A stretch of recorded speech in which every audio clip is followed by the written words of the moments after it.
जरूरी सूचना। लोकसभा चुनाव के लिए नामांकन का दौर जारी है। बड़े नेता लगातार रैलियां कर रहे हैं। कहीं सियासी समीकरण बन रहे हैं तो कहीं सियासी समीकरण बिगड़ रहे हैं। ऐसे चुनावी माहौल में एबीपी न्यूज के लिए सी वोटर ने सर्वे किया है। आज हम उत्तर प्रदेश, दिल्ली और हरियाणा का सर्वे दिखाने जा रहे हैं। इस सर्वे में 3 राज्यों के करीब 4000 लोगों से बात की गई। 31 मार्च तक सर्वे किया गया है। सर्वे में मार्जिन ऑफ एरर +-3 से +-5% है। नमस्कार, एबीपी न्यूज पर हाजिर हूं मैं रुमाना इसार खान। लोकसभा चुनाव को लेकर प्रचार का शोर शुरू हो चुका है। पहले फेज का नामांकन हो चुका है। दूसरे फेज के लिए नामांकन का दौर जारी है। उत्तर प्रदेश में सभी 7 फेज में चुनाव होने हैं। उम्मीदवारों के नाम का ऐलान लगभग सभी दल कर चुके हैं और अब जोर इस बात का है कि कौन जनता का दिल जीत पाता है। एबीपी न्यूज के लिए सी वोटर ने जनता का मूड, चुनावी माहौल समझने की कोशिश की है। तो आज सबसे विश्वसनीय चुनावी शो ऐलान जंग में हम आपके सामने अलग अलग राज्यों का मूड रखने जा रहे हैं और शुरुआत यूपी के मूड से करने जा रहे हैं।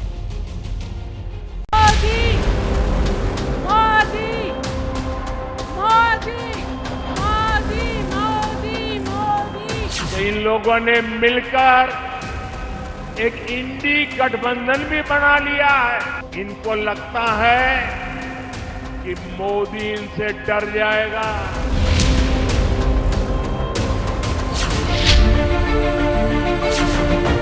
उनका मकसद ये है कि मुसलमान उनको वोट डालते रहे, मुसलमान सिर्फ दरी बिछाएं। उत्तर प्रदेश में कानून व्यवस्था है चुस्त। उत्तर प्रदेश के अंदर है अपराधी और माफिया ध्वस्त। हम तो लगातार 2022 से समाजवादी पार्टी के साथ गठबंधन धर्म का पालन करते हुए मजबूती से चल ही रहे थे। प्रेस कॉन्फ्रेंस के माध्यम से हमको अलग कर दिया गया। आपके पार्टी का लोकसभा का लीडर है एसपी हसन। आप 2 लोगों को टिकट दे देते हैं, उनके ऊपर बदतमीजी करते हैं, बेइज्जती करते हैं उनकी। आप 2024 लोकसभा चुनाव में जब उत्तर प्रदेश की तो गाजियाबाद सहित 80 की 80 लोकसभा सीटें जीतेंगे।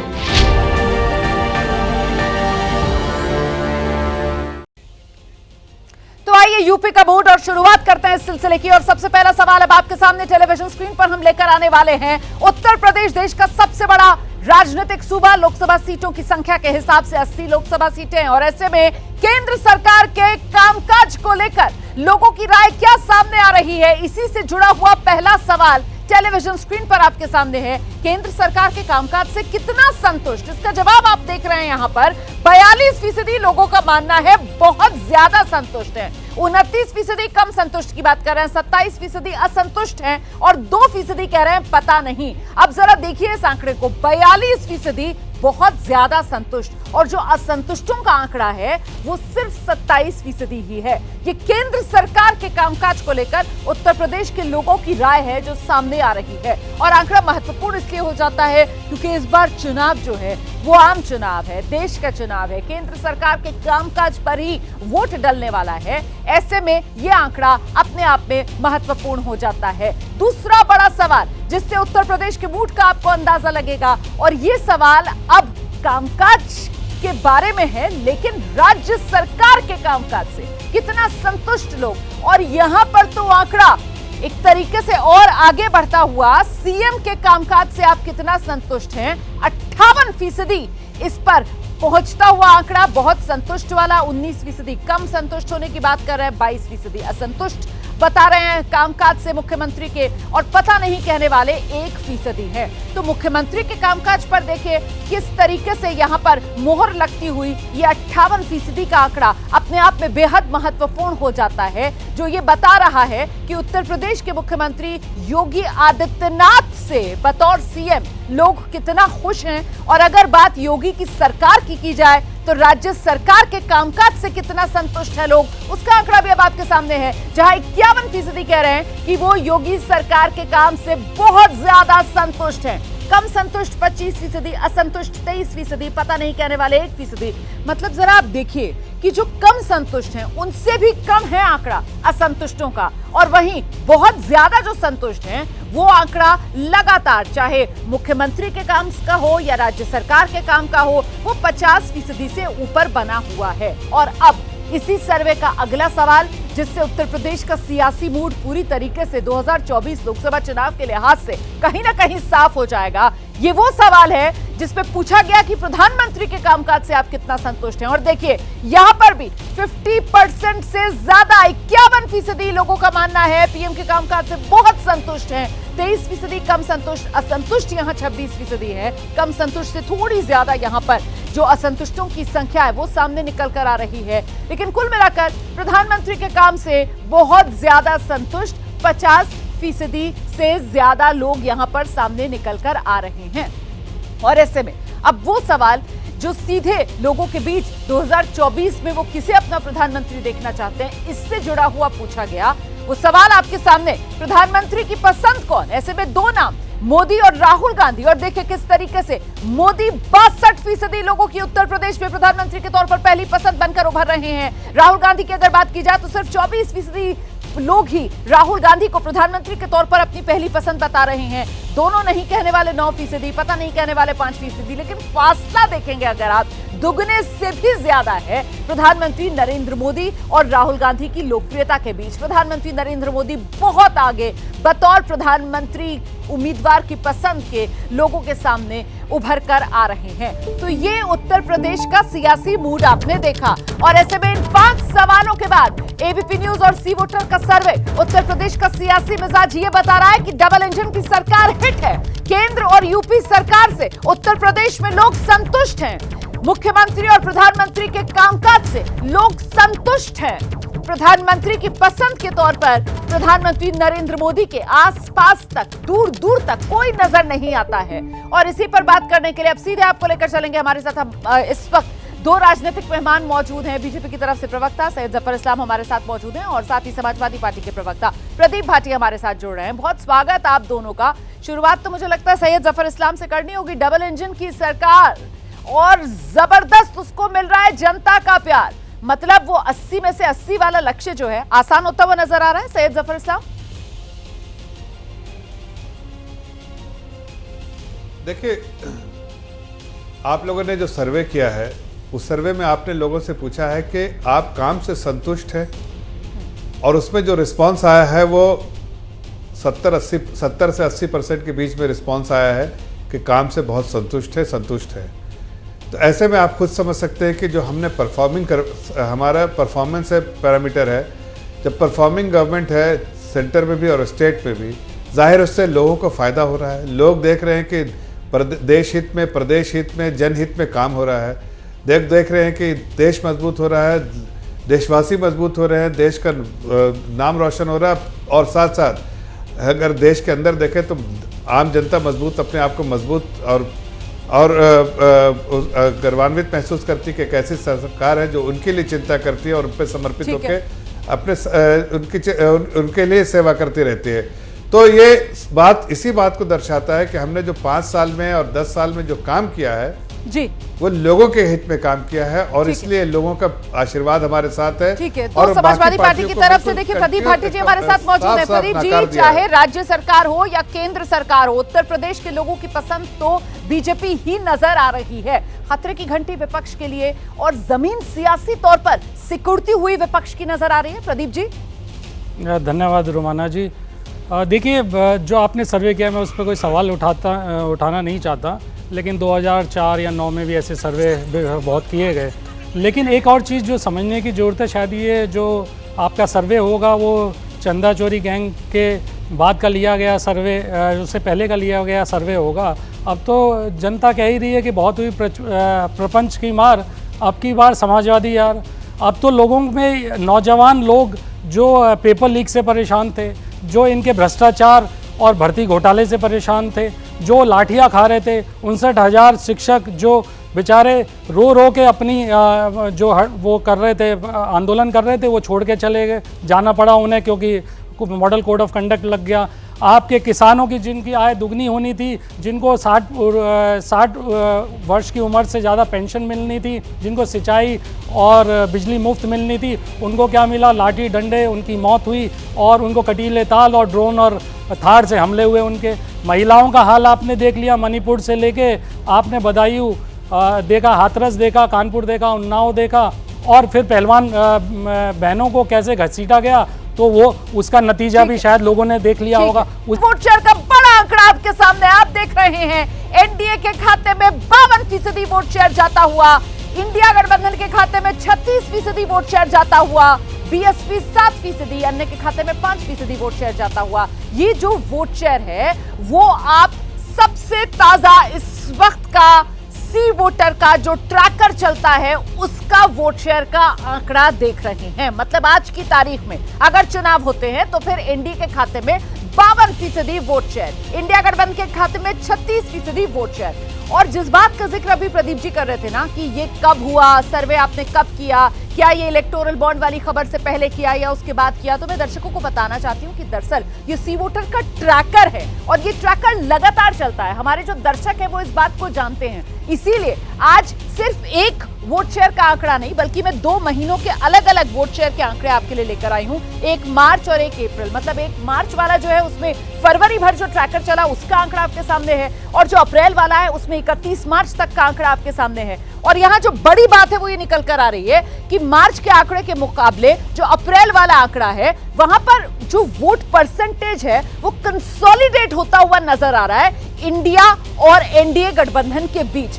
दोनों ही गठबंधन के आप देखेंगे 1% का इजाफा है पिछले महीने के मुकाबले। मतलब मार्च में एनडीए गठबंधन 51% और इस बार का आंकड़ा ये कह रहा है कि ये बढ़कर 52%। इसी तरीके से इंडिया गठबंधन आप देखिए मार्च में 35% और इस बार ये आंकड़ा 1% और बढ़कर 36%। तो ये कंसोलिडेशन यहाँ पर मतलब क्या, उत्तर प्रदेश में जो सियासी लड़ाई है वो सीधे एनडीए वर्सेस इंडिया की होती हुई नजर आ रही है। ये एक तस्वीर साफ हो रही है। इसी पर जरा और जानकारी के लिए हम एक बार फिर से जो हमारे सियासी मेहमान हैं उन्हीं का रुख कर लेते हैं। और मुझे लगता है कि सैयद जफर इस्लाम से जरा जानते हैं, ये जो कंसोलिडेट होता हुआ वोट नजर आ रहा है और बढ़ता हुआ भी नजर आ रहा है, एनडीए 52% पर पहुंच गया है।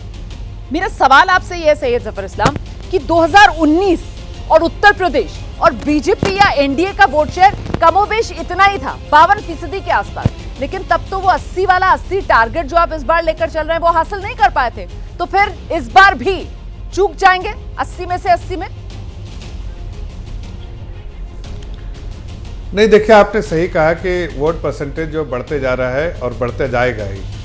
आखिर में ये जो वोट परसेंटेज जो है वो कम से कम इस बार भारतीय जनता पार्टी को 65% वोट मिलेगी। ऐसा अनुमान 60 to 65% आएगा और हम 80 की 80 सीटें जीतेंगे, ऐसा हमारा अनुमान। और ये अनुमान इसलिए है कि जो हमने सैंपल सर्वे जो हमारा होता है वो पन्ना प्रमुख का जो रिस्पांस होता है घर घर तक जाके, और उसके बेसिस पे अगर हम जाके देखते हैं तो हमको लगता है कि काफ़ी हद तक जो है जो ओपिनियन है वो हमारे फेवर में है।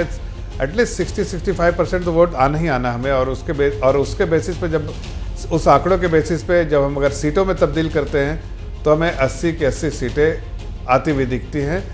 अब ये हमारा अनुमान है, हो सकता है ये आपका अनुमान है। इस पर प्रदीप जी का भी एक रिएक्शन लेते हैं। प्रदीप जी, आपने सुना सैयद जफर इस्लाम तो ये कह रहे हैं अभी जो हम आंकड़ा दिखा रहे हैं वो 52% वाला वोट शेयर एनडीए का बन रहा है, जो कमोबेश उतना ही है जितना 2019 में था। और 2019 में किस तरीके से वो 62 पर सिमटी थी बीजेपी, ये भी हम सबने देखा था। तो इस बार लेकिन वो कह रहे हैं कि 60 से 65, तो अगर एनडीए 60 से 65 पर पहुंचता है तो फिर ये इंडिया गठबंधन के लिए झटका होगा, आपका वोट शेयर ये कम होगा। आप किस रूप में देख रहे हैं इस आंकड़े को? रोमानी जी, अगर चंडीगढ़ मॉडल चला तो शायद 80% का भी अगर ये वोट शेयर मांग ले कह दें तो कोई बड़ी बात नहीं होगी। लेकिन ये अभी हवाई सपने हैं इनके। आपका भी जो सर्वे है वो एक बहुत लिमिटेड होता है। 25 करोड़ की आबादी है उत्तर प्रदेश की, उससे भी ज़्यादा इनफैक्ट। और अगर आप ये चीज़ देखेंगे जिस तरह से लोगों को त्राही मच रखी है उत्तर प्रदेश के अंदर, ये शायद अग्निवीर इन्हें वोट दे दें, शायद वो जो डंडा खाता हुआ किसान, ड्रोन हमले होते हुए किसान इनको वोट देंगे।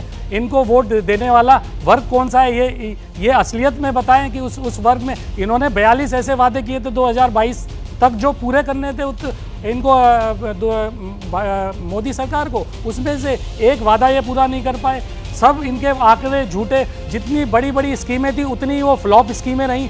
आंकड़ा ये है कि 200 करोड़ के लगभग एवरेज अगर 5 साल का देखें तो आयुष्मान भारत में खर्च हुआ, आप देखें 2.5 करोड़ घर थे, बेनिफिशरीज थे लगभग उसमें, तो एक बेनिफिशरी को कितने 804 रुपये मिले, 800 रुपये का ही उसने इलाज कराया। इस तरह के खोखले वादे इनके हर स्कीम का मैं बता सकता हूँ। हम जहाँ उत्तर प्रदेश के अंदर बैठे, एक सेकंड रोमाना जी, एक चीज बात पूरी कर लीजिए। ये जहाँ हम नोएडा के अंदर बैठे हैं, यहाँ पे 2022 का राज्यसभा में इन्हीं का रिप्लाई दिया गया था कि यहाँ पे घर जो बने, जो इनकी पीएम आवास स्कीम में बने 2 और बराबर के जिले में बना 1। तो इस तरह का विकास इन्होंने किया है। विकास की जो पोल अब जनता खोल के इनके रख देगी, इनका गांवों में, शहरों में, कस्बों में घुसना मुश्किल हो जाएगा। ये जो आंकड़े लगाए बैठे ना चंडीगढ़ मॉडल पे, ये ध्वस्त होगा चंडीगढ़ मॉडल। विपक्ष जो है वो कमियां सरकार के कामकाज में गिना रहा है, और मेरा सवाल जरा सा उससे हटकर ये है कि ये जो आंकड़ा सामने निकल कर आ रहा है, एनडीए 52%, इंडिया गठबंधन 36%, देखिए पिछली बार एसपी और बीएसपी साथ थे और तब कमोबेश उनके गठबंधन का आंकड़ा यही था 35-36%। इस बार कांग्रेस और समाजवादी पार्टी साथ, तो भी ये जो इंडिया गठबंधन है इसका आंकड़ा वही है 36% के आसपास। तब इनके साथ आरएलडी भी थी, इस बार वो आरएलडी भी आपके साथ आ गई है। बावजूद इसके 52% के आसपास ही एनडीए का अगर वोट शेयर आकर रुक रहा है सर, तो सवाल ये बड़ा हो जाता है ना, क्या एनडीए उत्तर प्रदेश में सैचुरेशन पॉइंट पर पहुंच चुका है? और ये जो आप कह रहे हैं कि साहब 60 से 65% हम तो अपना वोट शेयर बढ़ा ले जाएंगे, ये कहां से होगा? क्योंकि फिलहाल सर्वे का आंकड़ा ये बता रहा है कि बीएसपी का जो वोट शेयर जिसके ताक में बीजेपी बैठी हुई थी, वो तो इंडिया गठबंधन की तरफ शिफ्ट हो रहा है सर्वे के हिसाब से। सैयद जफर इस्लाम, देखिए, मैं सर्वे पे कोई टीका टिप्पणी नहीं करूंगा, इसीलिए मैंने कहा कि सर्वे आपका है, सही है, मेथोडोलॉजी के बारे में भी नहीं, और जितना भी आपका सैंपल साइज है उसके बारे में क्या स्टैटिस्टिकल मेथड आपने इस्तेमाल किया है इस नतीजे पे पहुंचने के लिए, उस पर भी मैं कोई सवाल नहीं कर रहा हूं। लेकिन हम कह रहे हैं कि हमारा सैंपल बेस बहुत बड़ा और हमारा एक एक्चुअल फीडबैक है ज़मीन से, और उसके बेसिस पे हमें जो स्विंग होता है वो वोट दिख रहा है हमारे फेवर में, वो शायद इसमें नहीं दिख रहा है, नहीं दिख पा रहा है। और देखिए ना, आप जो समाजवादी पार्टी के प्रवक्ता हैं, जब हमें क्रिटिसाइज भी करना चाह रहे हैं तो भी इतना घबराए हुए हैं, इतना झिझक रहे हैं, इतना झिझक के बोल रहे हैं, लड़खड़ा रहे हैं। इसलिए उसकी हकीकत यह है कि इनको पता है कि इनकी ज़मीन में लड़खड़ाई हुई पार्टी है, ज़मीन में कमज़ोर है, ज़मीन में जो है ऐसा घबराहट है, और वो घबराहट इनके चेहरे में भी दिख रहा है और इनकी ज़बान में भी दिख रहा है कि वो उतना ही घबरा के अपनी बातें कर रहे हैं। लेकिन मुझे बताने दीजिए कि इस बार जो हमने वहाँ पर सामाजिक समीकरण जो है जिस तरह से स्टिच किया है, और जिस तरह से पूरा समीकरण हमारे लिए सभी वर्गों का जो हमने जिस तरह से आपने दिखाया कि हमने काम किया सभी वर्गों के लिए 78%, तो 78% वर्ग जब हमसे खुश है तो वोट में से हमको 56% मिलेगा, 52% मिलेगा, 51% मिलेगा। जाहिर है 2-4% अगर इधर उधर छिटक भी जाए तो 65% तो मिलना ही चाहिए ना। ठीक है, आप जो बात कह रहे हैं, मुझे लगता है जरा जल्दी से प्रदीप जी से एक रिएक्शन लेते हैं। प्रदीप जी, ये तो बहुत ही वैलिड पॉइंट है जो अभी कहा गया है सैयद जफर इस्लाम की तरफ से। वो कह रहे हैं कि देखिए ना, हमने किस तरीके से अपना कोalition जो है उसको स्टिच किया है, कैसे जो सामाजिक समीकरण है उसका ख्याल रखा गया है। कुछ वक्त पहले तक वो जो चवन्नी थोड़ी हूँ जो पलट जाऊंगा, वो भी आपका साथ छोड़कर पलट गए, वो भी इस वक्त बीजेपी के साथ हैं। जयंत चौधरी की मैं बात कर रही हूँ, पहले वो आपके साथ थे। अच्छा, पल्लवी पटेल वो आपके साथ थी, अब वो भी अलग लाइन लेती हुई नजर आ रही हैं, ओवैसी साहब के साथ वो गठबंधन कर रही हैं। तो क्या यहाँ पर मात खा रहा है विपक्षी एकजुटता की कमी रह गई? बीजेपी को घेरना था, आप लोगों के सामने चुनौती बड़ी थी, क्या चुनाव से पहले ही इस मामले में विपक्ष हार गया? नहीं, देखिए, ये आपका आकलन हो सकता है रोमाना जी। मुझे लगता है जो आप 52% कह रहे हैं उसके विपरीत ना हो जाए, ये 25% के वोट शेयर पे ना अटके रह जाए, क्योंकि ज़मीनी हकीकत यही है। अगर किसी भी वर्ग को आप देखेंगे, किसी वर्ग को कुछ नहीं मिला, सिर्फ इन्होंने जुमले दिए हैं, और वो जुमले आपने 2022 और 24 में पूरे होते हुए किस तरह से पूरे हुए हैं वो आप सबको उसकी ज़मीनी हकीकत पता है। हमने 37% का वोट शेयर, जब भी हम बिना बीएसपी के भी हम 37% के वोट शेयर पे थे 2022 में, और हमारा वोट शेयर और बढ़ेगा जब हमारे साथ और गठबंधन के साथी जुड़े हैं। दूसरी बात जो आपने कही कि हमारे गठबंधन को छोड़ के आ रहे हैं, अगर एनडीए जब से बना है तो 27 दल इन्हें भी छोड़ के चले गए हैं। तो ये आए राम गए राम वाली स्थिति तो बनी रहती है। जो छोड़ के जाना चाहे, जो आना चाहे, बहुत अच्छी बात है, लेकिन लोग ये समझते हैं कि कौन सी ऐसी पार्टी है उत्तर प्रदेश के अंदर और कौन सा ऐसा नेता है जो मजबूती के साथ प्रदीप जी सैयद जफर इस्लाम तो 80 में से 80 का टारगेट बता रहे हैं यहाँ पर। आप इंडिया गठबंधन का कोई टारगेट बता सकते हैं? आप कोई नंबर देंगे सर? चलिए आप चंडीगढ़ मॉडल छोड़ दीजिए, आप अपने लखनऊ मॉडल से कोई नंबर बता दीजिए। नंबर दे पाएंगे? हिम्मत है या नहीं? देखिए रोमाना जी, देखिए ऐसी अगर मैं आंकड़े देने लगूं तो हमारे पास जिस तरह से हम चुनाव लड़ रहे हैं, जिस तरह से हमने समीकरण बनाए हैं, उस तरह से हम पूरी लगभग सारी सीटें जीत के आएंगे उत्तर प्रदेश के अंदर। दिल्ली में सियासी आर पार, खासतौर से दिल्ली के मुख्यमंत्री अरविंद केजरीवाल की गिरफ्तारी के बाद लगातार बढ़ता हुआ बीजेपी और इंडिया गठबंधन के बीच नजर आ रहा है। और ऐसे में दिल्ली का मूड जानने के लिए वो पहला सवाल अब टेलीविजन स्क्रीन पर आपके सामने लेकर आने वाले हैं। और सवाल आपके सामने आ गया है, केंद्र सरकार के कामकाज से कितना संतुष्ट? इसमें देखिए, बहुत संतुष्ट कहने वाले 45%, संतुष्ट लेकिन कम कहने वाले 25%, और यह आंकड़ा अगर जोड़ लिया जाए तो आंकड़ा बैठता है 70% पर।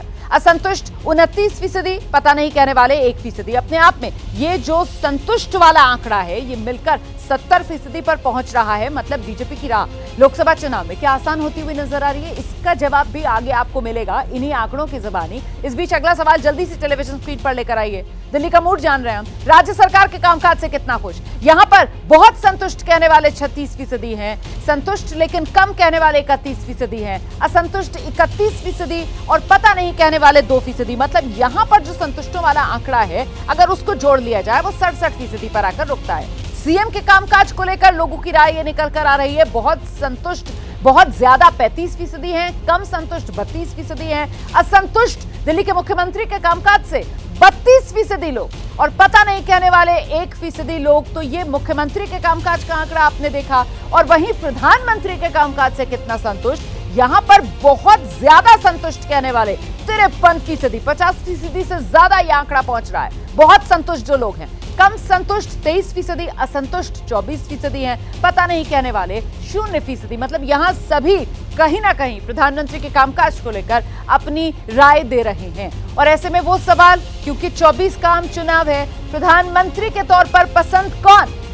मामला वही राहुल गांधी और प्रधानमंत्री नरेंद्र मोदी के बीच। और प्रधानमंत्री नरेंद्र मोदी के सामने राहुल गांधी दूर दूर तक कहीं टिकते हुए नजर नहीं आते, क्योंकि प्रधानमंत्री नरेंद्र मोदी 69% लोगों की पसंद के तौर पर बहुत आगे नजर आते हैं और उनसे काफी पीछे दूसरे नंबर पर राहुल गांधी 24% लोगों की पसंद के तौर पर सामने आ रहे हैं। दोनों नहीं कहने वाले 5%, पता नहीं कहने वाले 2%। तो कुल मिलाकर जो बड़ी तस्वीर सामने आई है एबीपी न्यूज और सी वोटर का ये सर्वे, दिल्ली का मूड आप जान रहे हैं, केंद्र दिल्ली सरकार से लोग संतुष्ट हैं। सर्वे में ये बात सामने निकल कर आ रही है। दो खास मेहमान इस वक्त हमारे साथ मौजूद हैं। बीजेपी की तरफ से आरपी सिंह जी, आम आदमी पार्टी की तरफ से रीना गुप्ता हमारे साथ जुड़ रही हैं। बहुत स्वागत आप दोनों का। रीना जी, पहला सवाल आपसे है, चाहे केंद्र का कामकाज हो, चाहे प्रधानमंत्री नरेंद्र मोदी का कामकाज हो, जो संतुष्ट वाला आंकड़ा है वो 70% से ऊपर जा रहा है। तो मतलब 2014-2019 लोकसभा चुनाव में जो हुआ, 2024 में भी दिल्ली में वही होने वाला है?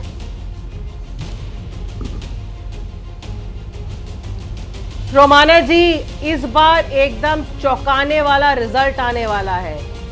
जो रविवार को रामलीला मैदान में रैली हुई, वहां पे लाखों लोग पहुंचे। वो लाखों लोग जो अरविंद केजरीवाल को अपना बेटा मानते हैं, अपना भाई मानते हैं, और वो ही लाखों लोग इस बार इंडिया गठबंधन को वोट देने वाले हैं।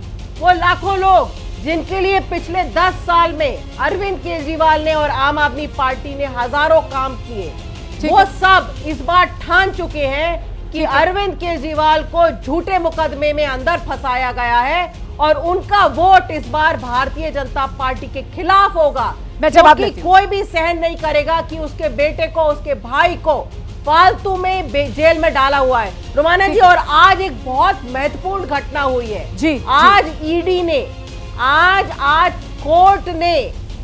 कोर्ट ने ईडी से पूछा कि आपके पास संजय सिंह के खिलाफ इस केस में कोई सबूत हो तो पेश करिए, नहीं तो हम बेल देंगे। और ईडी का आज पर्दाफाश हो गया। आज मंगलवार का दिन है रोमाना जी, और बजरंग बली ने आज संजय सिंह को रिहा कर दिया।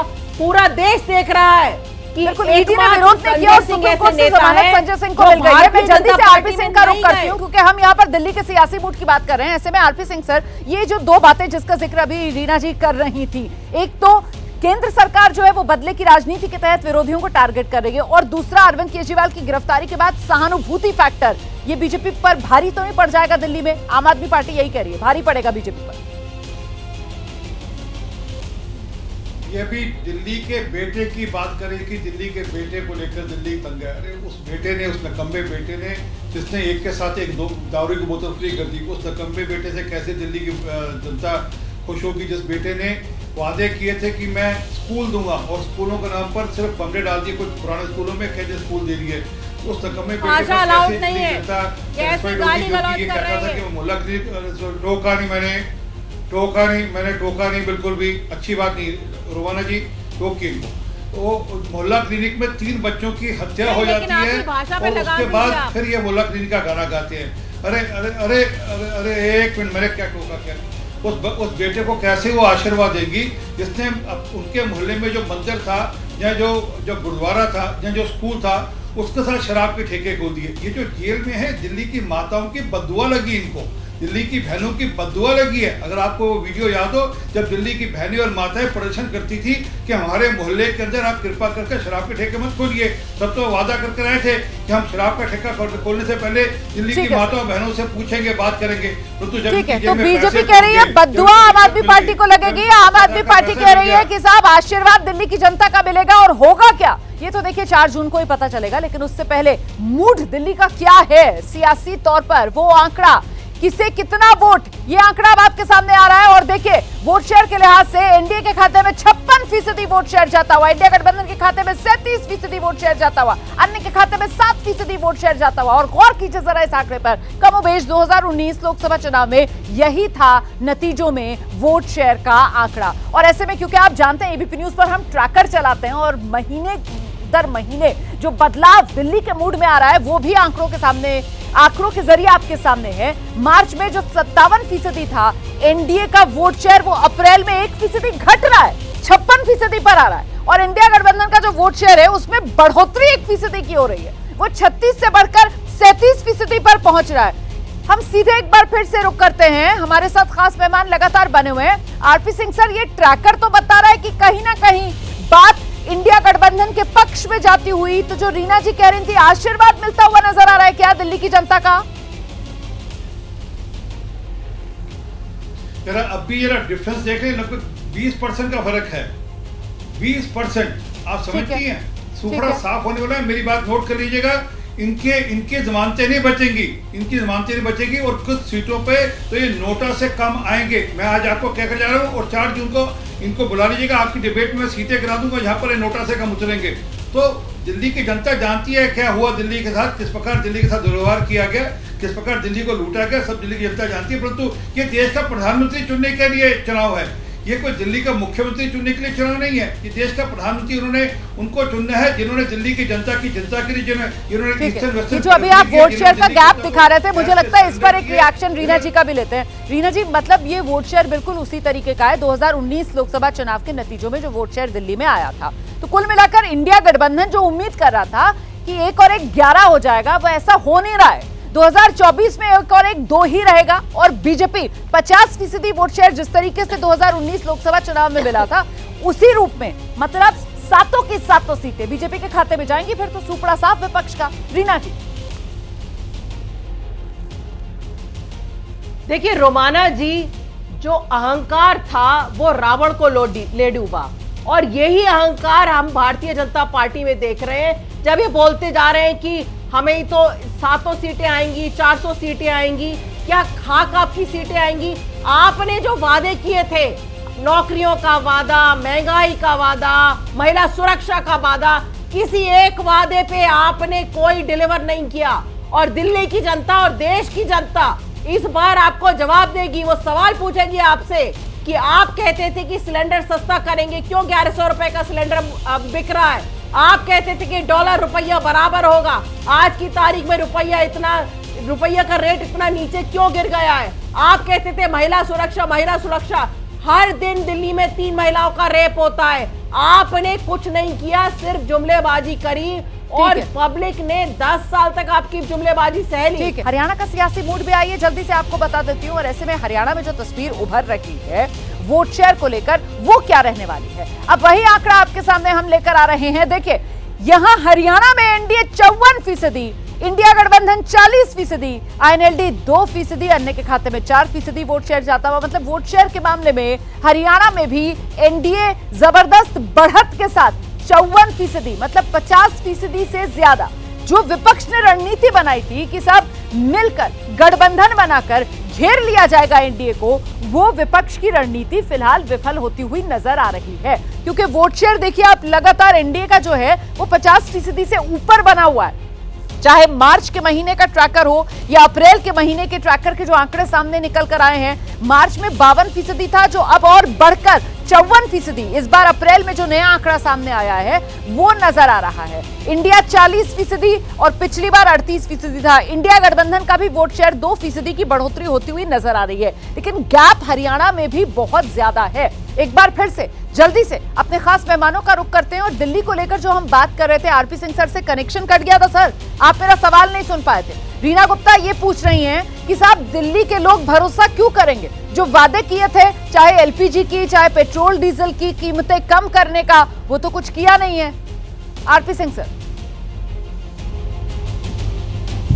जी, शायद इनके ध्यान में नहीं है क्या कि पढ़ाई लिखाई करके नहीं आती। जो भी आज उज्ज्वला स्कीम में जो एलपीजी मिलती है सब्सिडाइज रेट पे, वो 600 रुपये के लगभग मिलती है। और केंद्र सरकार ने तो पेट्रोल और डीजल का दाम कम कराया, पर दिल्ली सरकार ने क्या उसमें योगदान दिया? दिल्ली सरकार तो आज भी उन पर अपनी लेवी लगा रही है, अपना टैक्स आज भी लगा रही है। परंतु जो मूल बात है, दिल्ली की जनता को जो भारत सरकार की आयुष्मान भारत की स्कीम थी, जिसमें 55 करोड़ लोगों को देश के अंदर आयुष्मान भारत के अंतर्गत 5 लाख तक का इलाज फ्री मिलता है, उन लोगों को वंचित रखा। आज दिल्ली की गरीब जनता किसी हॉस्पिटल में नहीं जा सकती। दिल्ली के अस्पतालों की हालत जर्जर हो रखी है, सरकारी अस्पतालों की हालत जर्जर कर रखी है इन्होंने। और प्राइवेट हॉस्पिटल में वो जो स्कीम है दिल्ली सरकार सेंट्रल गवर्नमेंट की, उसको तो लागू नहीं करेगी। एक मिनट दीजिएगा। और जो मूल बात है, दिल्ली के इंफ्रास्ट्रक्चर को लेकर, दिल्ली में पीने के पानी की दिक्कत है, दिल्ली में आज सड़कों की दिक्कत है, दिल्ली में आज नाली खनिजे तक की दिक्कत है, दिल्ली में नालियां ओवरफ्लो करती है। मैं अपने इलाका बताता हूँ, बुद्धनगर, पांडनगर, मेरे रीना जी, दिल्ली वालों को दिक्कतें हो रही हैं, और ऐसे में ये दिक्कतें इसलिए क्योंकि टकराव राज्य और केंद्र सरकार के बीच। तो कहीं ऐसा तो नहीं कि इसका खमियाजा आम आदमी पार्टी को ही भुगतना पड़ेगा? बीजेपी ये मान रही है? रीना गुप्ता देखिए रोमाना जी, बिल्कुल नहीं। हमारा जो लोकसभा का नारा है कि अगर आप दिल्ली के 7 एमपी जो हैं आम आदमी पार्टी और इंडिया गठबंधन के होंगे, तो ये 7 एमपी पार्लियामेंट में दिल्ली के लिए कवच का काम करेंगे। कि जो भारतीय जनता पार्टी की सरकार हर समय रोड़े अटकाने का काम करती है, अगर हमारे 7 एमपी होंगे तो हमारे लिए आवाज उठाएंगे। मैं आरपी सिंह से पूछना चाहती हूँ कि पिछले जो 7 एमपी भारतीय जनता पार्टी के थे, उन्होंने एक बार दिल्ली के लिए कोई आवाज उठाई हो?